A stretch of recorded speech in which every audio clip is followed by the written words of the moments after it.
the meeting, everybody got the news that Wayne Hanna unexpectedly died yesterday while on vacation with his wife Marga, who's also one of our board members, while they were celebrating their 60th wedding anniversary. He's been in the hospital for well over a week and was expected to come home, but there were complications and he passed away. So we're obviously thinking of They were trying to put in 3 stents into his heart, 3 block artery, and there's bleeding.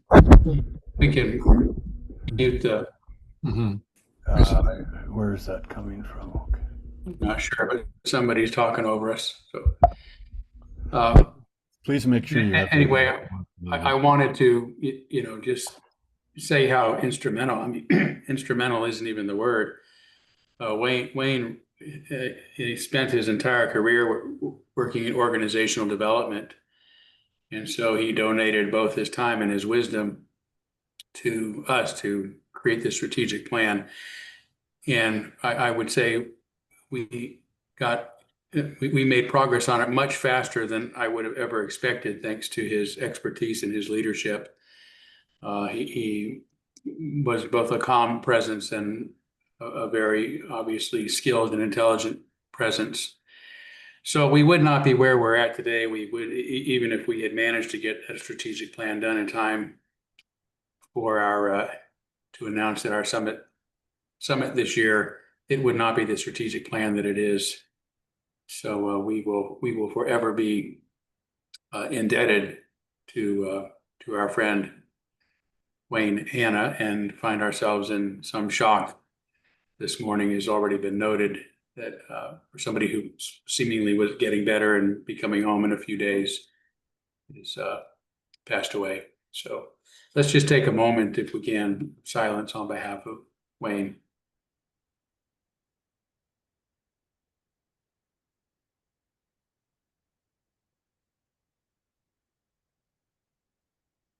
Thank you.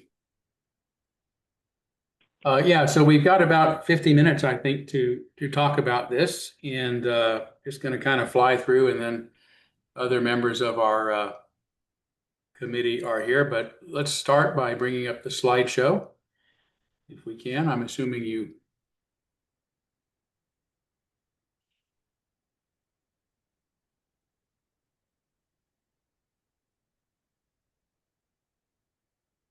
Okay. Maybe I need to bring up the slideshow. Let me go to my inbox and pull that up.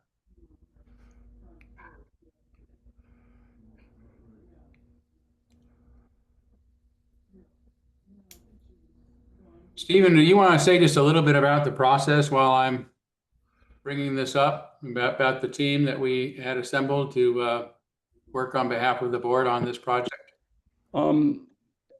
Yes. This project is in 2 phases. The first part of it is the strategic plan, and we started working on that in February and met twice a month. The team consisted of Reverend Egloff, Wayne Hanna, Jan Anderson, Wayne Hanna, and myself. So we generated a plan and then presented it to the board in June at a full board meeting devoted to the plan, and the board reviewed that, and then we had proposed the establishment of a strategic plan implementation oversight team, which would include some members of all of the members of the original planning group, although Judy Durham opted out at the end of that process. And so then so we have now a strategic plan implementation team, oversight team rather, and the team it now includes Joanne Kretek, and we will probably add one or two more members of the oversight team. And what we will basically be doing from this point on is the oversight team. Jan Anderson is and I are co-chairs of the oversight team. We will be be working with individual committees, the various committees, to start to implement the strategic plan. Namely, we will be discussing the various objectives. We had some ideas as to which committees might take on specific objectives. We will be discussing those with the various committees, and then it will be really up to the committees to craft how these objectives can be met. So this at this point we're handing off the majority of the work of the implementation to the committees. And so people who are interested in working on various aspects of things will have the opportunities, or do have the opportunities right now, to join those committees and influence how things will be implemented and have a great deal of input. So let me turn that over back to you, Todd. Thank you so much, Stephen. That was well put. And I think it's an important point that, you know, we have the strategic plan drafted, if you will, but it's not complete in the sense that it doesn't have all the action steps added to it, right? That's where the various committees and teams will start to figure out, well, what's the best path forward to adhere to this guidance towards where we want to end up in the future. So in that sense, it's still a work in progress, and we'll be working on it for 3 years. It's really the board's responsibility to see that our strategy is being followed, and hopefully that we're succeeding on it. The implementation team that Stephen mentioned will be a big part of sort of helping those who are responsible for carrying out the various actions and strategies for moving us forward. Helping them, being aware of what's going on, as well as reporting to the board about the progress. So this will be kind of the thing that we will be moving forward with for the next several years. This will be a big part of our work. And we started off with our vision, sort of working our way out from the very basic foundations of what NAUA is about. And our vision, of course, has been stated since our inception, is empowering liberal religion to survive and thrive. I like the word thrive because I think even the UUA, even in its best manifestations over the years, has not thrived. It is. I've often said that I felt like the UUA was a hospice worker for our religion, that they were just trying to make us comfortable until the end. And I don't think that's a way to approach liberal religion at all, especially the enthusiasm in knowing what our values can do for the world. So we want it to thrive, we want it to grow, we want it to expand, we want people to understand why our values are necessary for humanity itself to not only survive but thrive. This is our mission.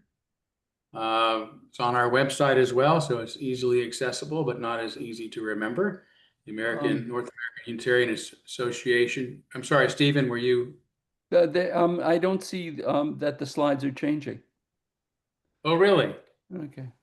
Does it say mission now? No. No. What are you guys seeing? North American Unitarian Association 3-year strategic plan. Wow. Okay, let me stop sharing. It's certainly changing on my screen. Let me just. That's very Is strange. it this? Okay. I'm going to share my screen again. And now you see the slide that is No, we still see your first slide. There's some buttons on the bottom that allow you to advance the slide. Have you tried those? Well, I have, but I was actually starting this. I had started the slideshow. Yeah. Do you see that? No? We see the start. We see see your the first start. slide. It still now- says slide 1 of 11 at the bottom. Really? I Yes. think you didn't share the slideshow, you just shared the deck Well, I itself. can do that. I can do that. Yeah, I just was, I'm surprised that it's not working since I'm sharing my screen. But I'll just use this. Is this large enough for you to see? Yes. Yes. Yeah. Yeah. Okay. All right. So this is There you go. sort of formal cover of the plan. If anybody wants to see it, I guess it's on our website, so you should be able to access it.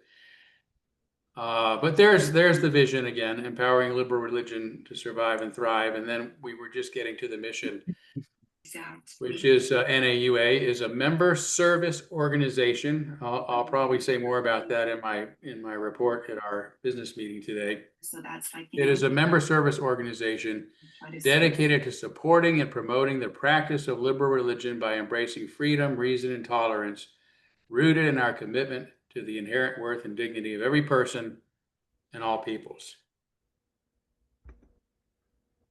I think it's really important to you know, we're all familiar with the first principle of the inherent worth and dignity of every person. I think it's really important to add all peoples. Liberal religion is often, you know, thought of as being strongly individualistic, and it is, right? We are for the individual rights, individual freedoms, individual growth, but we are also for the rights of all people. And there are a lot of groups of people that are being discriminated against, persecuted, even murdered, if you want to call it that, through the various wars that are going on in our world today because of their ethnicity and nothing else. So we want to grasp that right from the start, that the human dignity involves persons and people. So we ended up coming up with 5 themes. Creating community, membership growth, leadership development and support, financial stability, and promoting liberal religious values throughout the world, right? That's sort of our missionary statement there, if you will.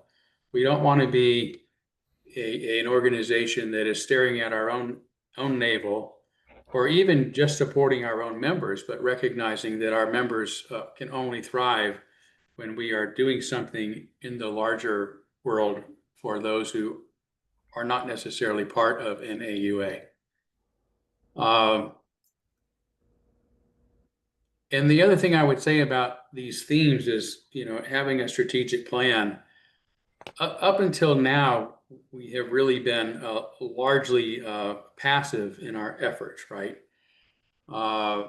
In that we have relied upon the goodwill and enthusiasm of our members to support us, and we have relied upon the desire of people to want to join an organization like ours, and that has pretty much been the source of our growth and our financial support, and it's been extraordinary as far as I'm concerned that people have done so much. Our services have been what I call the low-hanging fruit, meaning that they are things that didn't cost us a lot of money, but did depend obviously on a lot of volunteers, the goodwill of our volunteers. So by shifting to a strategic plan, we're really going to be active in these endeavors rather than passive. So that'll be particularly important as we start to literally reach out to potential members that don't know we exist, to reach out to our existing members as well as others for revenue, so that we can hopefully create even more services that won't rely simply on the goodwill of our volunteers, but can be actually you know, invested in as an organization as time goes on. So the theme of creating community, build and maintain a vibrant, inclusive community, both virtually and in person, that fosters belonging, connection, and individual growth. So obviously, we're very widespread and we're dependent upon technology to connect with one another. I have found that to be a wonderful experience over these years. I haven't met most of you in person who are here with us today, but I feel like I have. You're all part of my life, and even those that I have met with, I know mostly through this technology. However, we do recognize the value and importance of in-person gatherings. So that's something we're going to want to do, even if it's just regional, setting up experiences for people regionally to connect with other NAUA members in person from time to time. I guess this goes without saying. Again, we have been passive in our membership growth. We haven't done much outreach. We can do some very simple things by just letting potential people who might be potentially interested in our existence. There are a lot of fellowships and small congregations. Some of them are part of the UUA. Some of them are not part of the UUA. Some of them are part of the UUA and don't really pay attention to what's going on in the UUA. We are not competing with the UUA. We're not asking people to leave the UUA. We do feel that we are offering a type of experience and support that the UUA is not offering. And so we can augment, supplement, or even replace if necessary what the UUA has been doing. Nurture and empower ministers, lay leaders, staff, and volunteers through support systems, resources, education, and leadership development. This again is something that still we need to develop the action steps to make this happen, but you can understand how this is both support our organization, make it sustainable with good leadership, but also be a tremendous service to our members in their faith, their congregations, whatever churches they might be part of, to have this kind of support. Obviously, ministers is going to be a big problem for NAUA, as it is for the UUA for some time to come. So we're working on some novel ideas there as far as creating a means of having professional ministry in some of our congregational members or organizational members.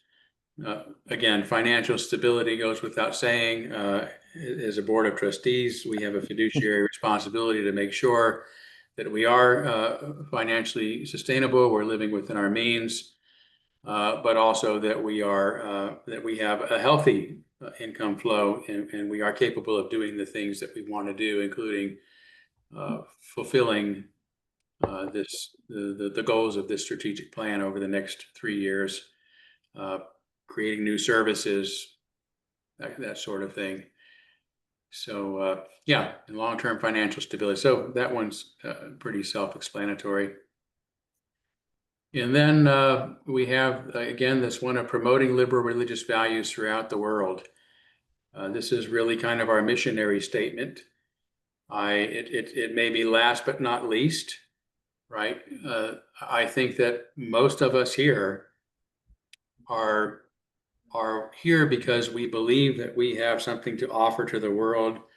We're not satisfied with the way the world is.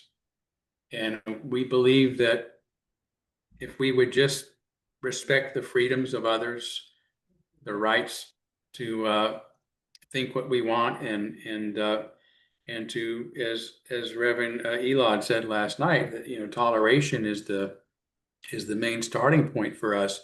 If we can just learn to tolerate our differences, society would be so much different. And that is something that's sorely lacking I know in the US today, as well as much of the world. And that's what we have to offer. That's what we want to be able to do, to give this gift to the world, to bring this message to the world, which is really just a reminder. We don't own the message, but just remind them this has proven to be the only thing that ever works and allows humanity to succeed. And that's something that I think we can all get behind and feel excited about. If we if we make the mistake of focusing just on our own needs as an organization, or on even just the very basic needs of our members and member organizations, I think we'll fail, because we'll ultimately become something that doesn't mean anything, not even to ourselves. So this is really something to build on, this goal. And then, as Wayne mentioned at the start, we have an implementation team in place. Sadly, Wayne Hanna will be remembered, and his spirit will be with us for a long time, but he will be absent from continuing this work with us. But Jan Anderson and myself and Joanne and Stephen Palmer, and as Stephen said, we'll probably add some others to this as time goes on. But we will be working sort of as the liaison between our committees that will be implementing this plan, and our board that will be ultimately overseeing that we're making progress on it. So I think that is it. I'm going to stop sharing, and we can open it up for conversation. Stephen, I don't know if there's anything you want to add that I might have left out, or anybody else on the team. I can't see everybody who's on here with me because I'm spotlighted and just see a few of you, but if anybody else, we have some hands up. Let me just give members of our team to chime in first, if you will, and then we'll move to David and then Thomas. Todd, do you want me to start? Yes. I'll really just say a few words. Just briefly, I think folks need to understand that at this point, we have a plan. It's a plan for 3 years. It doesn't address perhaps everything we'd like to do, but then Rome wasn't built in a day, and neither will be NAUA. We have to take a bite of what needs to be done and address those, and then in the next strategic plan, we'll address more things. I think a very important point is that at this point, it's being handed off to the committees to look at the objectives and start to consider implementation and perhaps some crafting of the objectives. It is a living document and a living concept. And it's an opportunity for members to get involved in things that they are interested and really have an opportunity to contribute to the organization and get to know the organization, and hopefully contribute in multiple ways. So that's all I wanted to say. So, and Great, thank you. Yes, Jan, I hear you. Go ahead. Okay. I'll join in here. Actually, Stephen just about said it all. I would just suggest to folks as they're looking at the strategic plan, and I believe the objectives, you can also see, this is, like Stephen said, this is an opportunity to become more involved with NAUA. If something sparks for you that you would like to be involved in helping implement or crafting, we really would like to hear from you, because we would like to engage the NAUA membership in the process of putting this implementation into the world. So that's all. I think Stephen covered it pretty well. I'll just add that. Think about where you could, where something sparks for you that you might like to volunteer to help. Right, wonderful, thank you. And somebody in the chat asked the question, how do we get involved if we want to help implement? I would say if there's a particular area you are interested in, then consider joining the team that will be largely responsible for the implementation, or a team that will be responsible for the implementation of a particular area, because our teams are always understaffed and we're always looking for volunteers to help staff those teams. So this would be a great way to help flesh out our teams as well. Todd, can I just make one statement for those of you who want to contact someone in the team? I'm the secretary of the board as well as the co-chair. It might be easiest if you just there's an email address at the end of every board meeting announcement, secretary NAUA.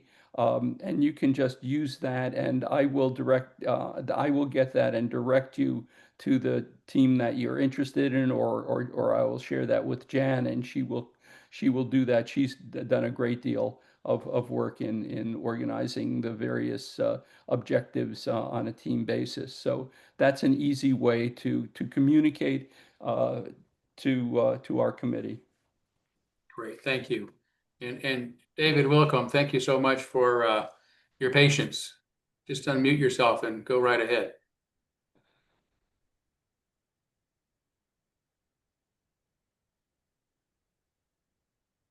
You're still muted.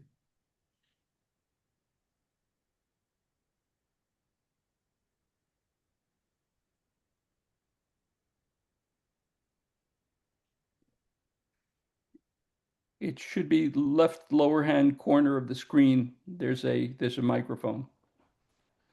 There's a microphone that should be X'd out. If you just click on that, it should open it up. Host can unmute him as well.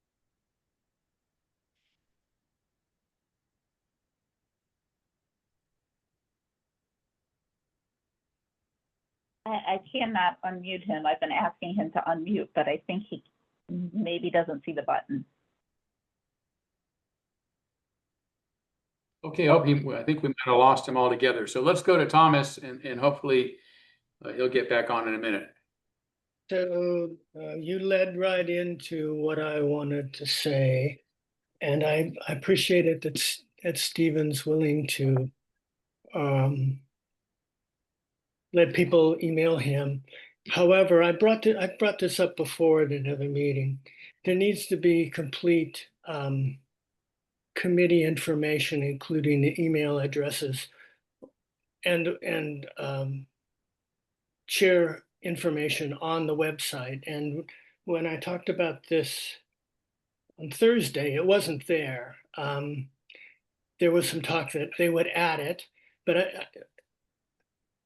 I really support the strategic plan, but like everything, actions speak louder than words, and the actions are going to happen with the committees. And people may not want to join a committee, but they may have ideas that they'd like to give to the committee. Now, there's about 90 people here at this summit, 90 to 100. So there's a lot of people who aren't here. And if I was talking to somebody about the NAUA and they had questions, I would first of all tell them to look at the website.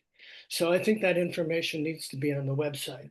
There's also in here statements about increasing things. So an example is increase membership by no less than 100% within 3 years. What's the membership? I mean, you have to have that number before you know what you're doing. What is the membership? And the other question. Well, we know what that we know what that is for sure. And the other question, the specific question is, you want to increase the revenue stream by at least 50% each year. What's the budget? I don't know what either of those things are. Right. Well, exactly. I mean, we don't put that in the strategic plan, but that is a number that our treasurer will have and report to the board. So we'll know what that amount is, and as well as what our members are. So what that percentage is. So that information is easy to grasp. We just I just saw something flash down here. 990 members. 990 members is because I'm not looking at the chat now. Somebody put that in? Yeah, that's about right. Yeah. 990. Okay. Yeah. So again, it would be nice for transparency's sake when people see the strategic plan, for them to know that we have 990 members. And it would be also nice for people to know if they're trying to, ascertain whether they think the strategic plan is being met. to have a few other figures, including some sort of a budget figure. Yeah, I will be Besides presenting that, I that. think this is a great plan. Yeah, Yeah, thank you. Yeah, Reverend Todd, I will be presenting the budget. I was planning on doing that this afternoon. I have a slide for Okay, that. so It's that'll already be at the attached, as a it'll matter be of at the fact. annual meeting. You're It's gonna- already attached Okay. to the presentation. If you look at it, you can get a sneak peek at it. Okay. All right. Yeah, thank you. Ron, if you'll unmute yourself and go right ahead. Good to see you. Okay, I just add my congratulations. I mean, I know this kind of work. I've done it in my corporate life, and it's not easy. And particularly starting totally fresh with no real deep history to build off of. After watching the first 3 days, it's fairly, it was clear to me that there were two theme areas that maybe need some real special discussion with or without all the members. I think that's up to the board and the implementation committee to decide. I have volunteered to help with the fundraising, which I had felt also somehow we didn't give that the level, maybe a priority that, in my opinion, it might need to keep an organization going. Let's face it, one of the key resources is money. You I have wholeheartedly agree on you, both counts. you have one of the best people to work that. I happen to know Bobby Baggio, and she will do a terrific job, and I've offered my help. Wow, thank you. So that one I feel comfortable. We'll get our arms around. The other one, and I violated yesterday the breakout group agenda because I felt strongly that after several days of discussion around member services, I felt there was a real hole, a real failing to address the very key issue of recruiting. Now, with that said, I don't want to beat up on anybody or the committee. I just think to meet that theme, I think extra special effort is going to have to be taken to address really what do we mean by membership recruiting and orientation. And I personally would recommend the board consider not including it as part of the mission of the members' services because it's a totally different audience you're looking at.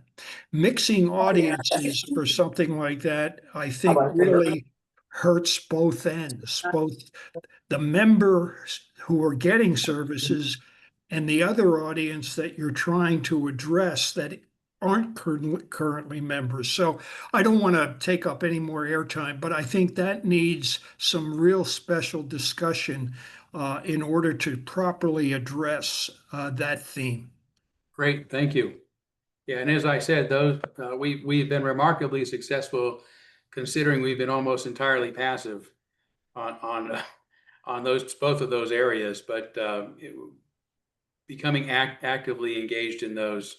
And I really appreciate the expertise that you have and others' ideas to help us hopefully move into a new era of both financial stability and membership growth. So thank you.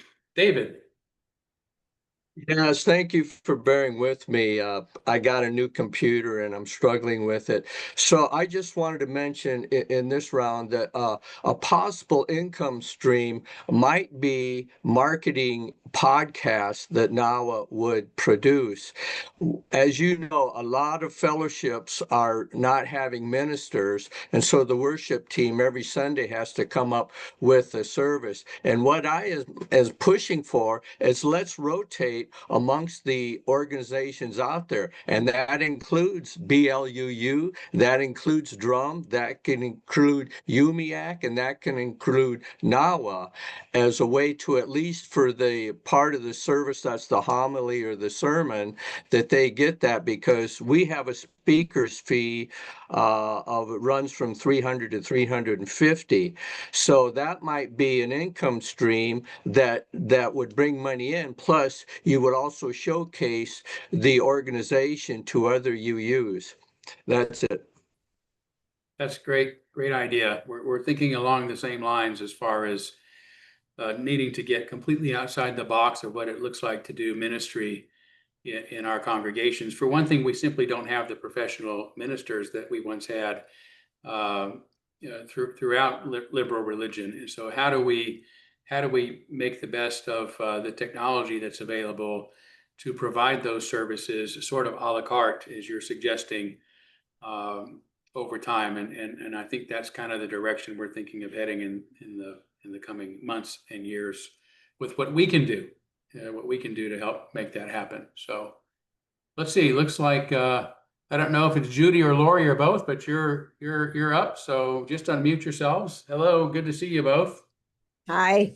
Hi, thank you, Todd. I think that was an accident. Judy put the hand over my head, make me talk. But I just have a couple of procedural observations. One has to do with, this is my second summit. That means I've been to both. Mine And too. I've been, everyone's, I would hope, but I continue to be impressed by the breadth of experience and thoughtfulness of everyone who speaks in this occasion. And it led me to wonder, wouldn't there have been a strong benefit to having shared a draft of the strategic plan with the entire membership? I think this would have probably provided a much richer, more extensive assessment of what the membership felt about the direction and priorities of the organization. And at the same time, it would have been an early invitation to engage in the issues. A lot of time has been spent the past few days trying to engage people. A great deficit is the number of people compared to the number of tasks that have been envisioned.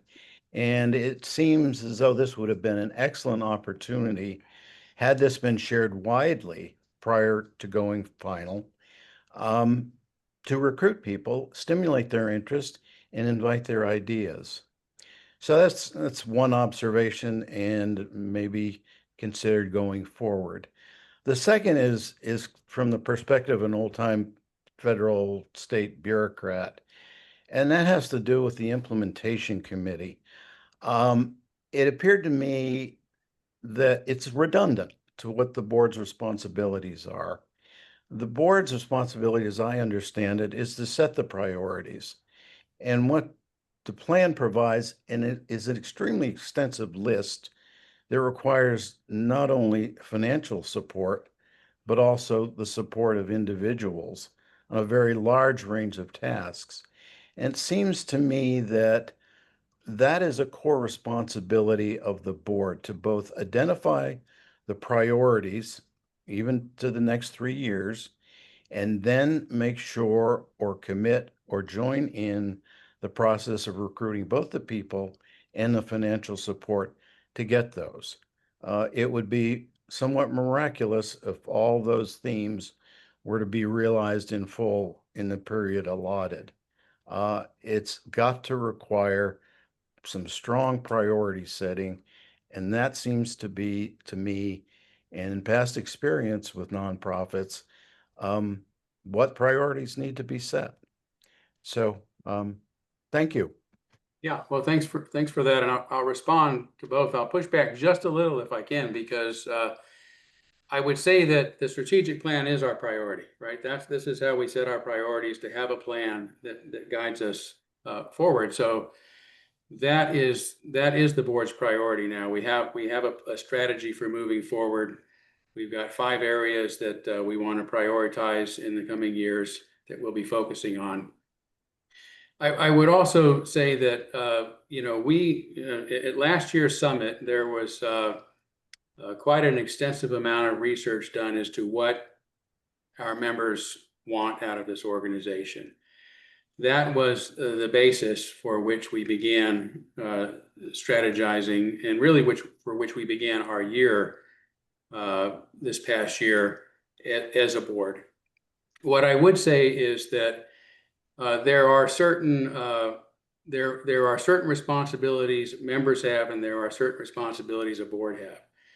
Members have the responsibility to choose their leadership. It is the responsibility of the board, however, to envision based on what it knows of its members, but the board has to be the visionaries and then figure out how to carry that out. So I don't think we can come up with a strategic plan by voting on it membership wide. I think that's why we choose leaders to guide an organization. So I think that responsibility is put right where it should be. As for the implementation team, this is a team that is based on board members that will simply be working more regularly and closely with the teams that will be implementing it. So the board is informed about what's going on and what adjustments might need to be made down the road. So it's not redundant because the board meets once a month, and the implementation team, which is a segment of the board, will be more closely and more regularly engaged with the questions in the process. So hopefully that helps to some extent. Jay, go right ahead. Well, I too have attended all the summits, just like Lori. So we should all have our little badges like attending Olympics. First of all, I want to say thanks to everyone who put this together. It's an enormous amount of work. There have been snafus that have been discovered by myself and others, but I think the team that has done this electronic international forum has done a great job. So they should be rewarded for their hard work. But I want to make 3 quick comments about strategic planning or activity. One, I still think the NAUA has an identity crisis. And I'm borrowing from your own words, Todd, about the UUA and its merger of Unitarian Universalism. I still think we need to figure out what is our identity and then lean into that.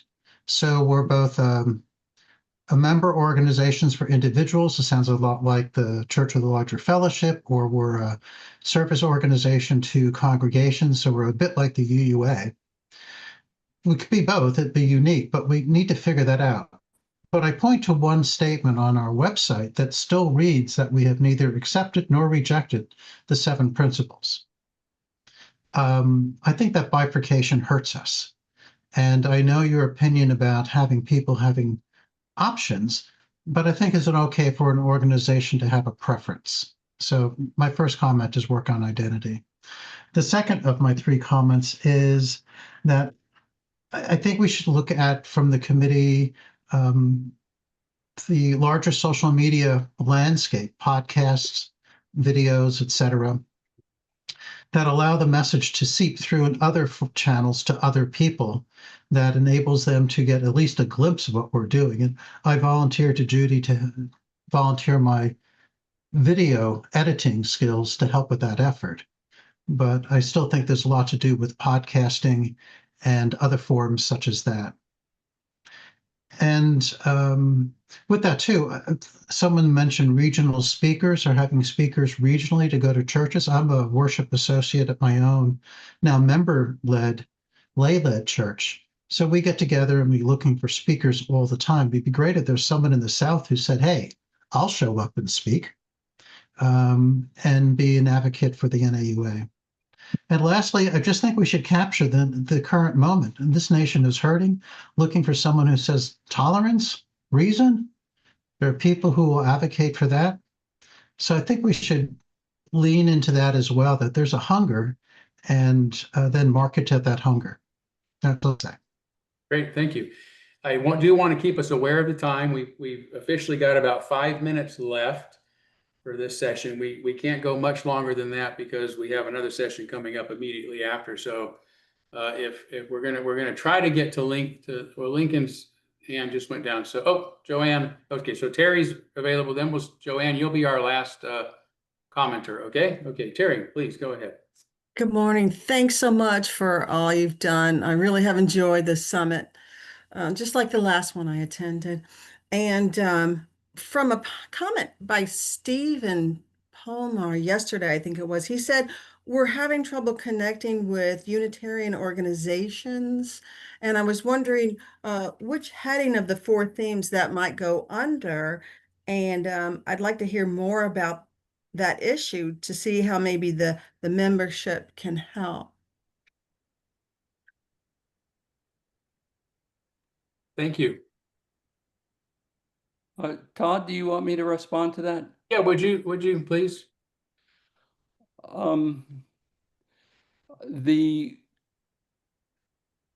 That comment reflected specifically our attempts on the international front to connect with organizations. That is the last of our major themes. I think the International Committee is doing a very good job in making these connections, but of course, as you might expect, the UUA has attempted to keep us out of a number of organizations. However, we have succeeded thanks to the efforts of George Williams, the president of the International Association of Religious Freedom, the world's oldest liberal religious organization, 125 years old, and wow, and founded essentially by Unitarians. And we have been admitted in June to that organization, and we have an exceptional relationship with them and share programs with them, but UUA try to keep us out of it. Oh my goodness. However, we are making progress, but we want to be part of the international community of Unitarian and Unitarian Universalist organizations.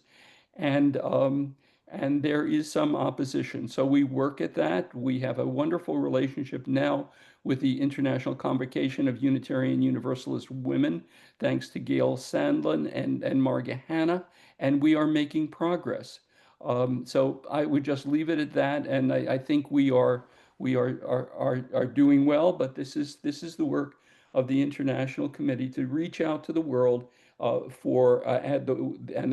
be part of the committee of the Unitarian Universalist world. And John Eckroat from our committee is working on a relationship with the European Unitarian Universalists. So this is a very active area, but we are making progress, but sometimes it's a little difficult. Well, thanks so much, Stephen. Thank you. Joanne, we're going to give you the last comment here. How's that? Sounds good. I just want to add that I'm really, really excited about the part of the strategic plan that talks about promoting our values in the world. So many organizations that used to promote those values do not anymore.